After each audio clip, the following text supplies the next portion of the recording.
comunità quello che i Lion fanno, quello che fanno per sopperire ai bisogni della comunità.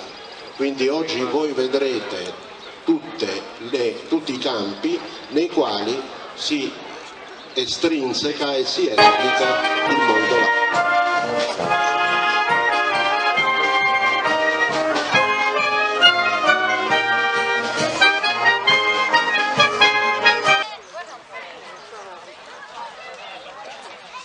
Lions Day, una giornata importante, ci può spiegare un attimo perché questa iniziativa? Allora, il Lions Day è una data importantissima perché rappresenta una giornata in cui in tutti i 206 paesi al mondo in cui esistono Club Lion, che è un'associazione internazionale, viene ricordato non solo ai soci quella che è l'importanza dell'appartenenza all'associazione, ma viene anche fatto capire alle persone, al nostro prossimo, che cosa fanno. Mi dica un po', qual è la manifestazione più importante all'interno di questa iniziativa?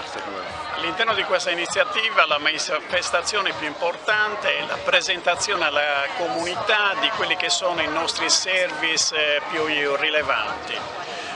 Passiamo dal service riferito al Lion Quest, al service riferito alla cultura, quello riferito alla casa d'accoglienza che dà un servizio eccezionale a favore della collettività che ha bisogno purtroppo di cure mediche.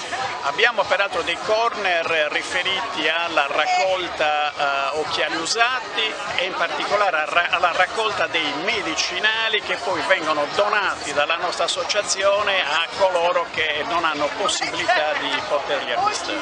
Ringrazio.